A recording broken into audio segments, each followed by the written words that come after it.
Cricket வரலாற்றில் இப்படி ஒரு பந்தா? எல்லோரையும் ஆச்சரியப்பட வைக்கும் அளவுக்கு ஒரு சரியான பந்துவீச்சு. சுனில் நரேனை நிற்க வைத்து அனுப்பிய பும்ரா. என்ன நடந்தது வாங்க பார்க்கலாம். நடப்பு ஐபிஎல் தொடரில் கொல்கத்தா அணி நேற்று மும்பை இந்தியன்ஸ் அணியை தங்களது சொந்த மைதானத்தில் வென்று அதிகாரப்பூர்வமாக முதலணியாக பிளே ஆப் சுற்றுக்கு தகுதி பெற்றிருக்கிறது. முதலில் பேட்டின் ஆடிய கொல்கத்தா அணியின் சுனில் நரேன் ஓப்பனில் இறங்கினார்.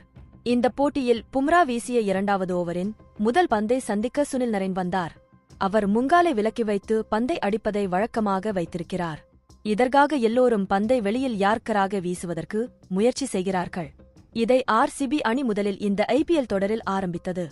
ஆனால் சாம்பியன் பும்ரா இதையே வேறு விதமாக யோசித்து இருக்கிறார். அவர் பந்தை வெளியில் வீசுவது போல லைனில் காட்டி அதே சமயத்தில் பந்தை உள்நோக்கி ஸ்வின் செய்யும் விதமாக வீசினார். இதனால் பந்து வெளியில் இருக்கிறது என்று சுனில் நரேன் தான் சந்திக்கும் முதல் பந்து என்பதால் விட்டுவிட முடிவு செய்தார். இந்த நேரத்தில் பந்து லேட் ஸ்வின் ஆகி வெளியில் இருந்து உள்ளே வந்தது. பந்தை விட்டுவிட்டு வேடிக்கை பார்த்த சுனில் நரேன் கிளீன் போல்ட் ஆனார். நடப்பு ஐபிஎல் தொடர் முழுக்க பேட்ஸ்மேன்களை முன்காலை விலக்கி வைத்து அடித்து மிரட்டி வந்த சுனில் நரேனை ஒரு அற்புதமான லேட் இன் ஸ்விம் பந்தை வீசி ஏமாற்றி பும்ரா அசத்தியிருக்கிறார்.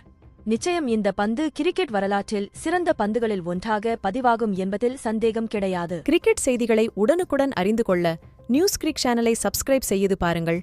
நன்றி, வணக்கம்.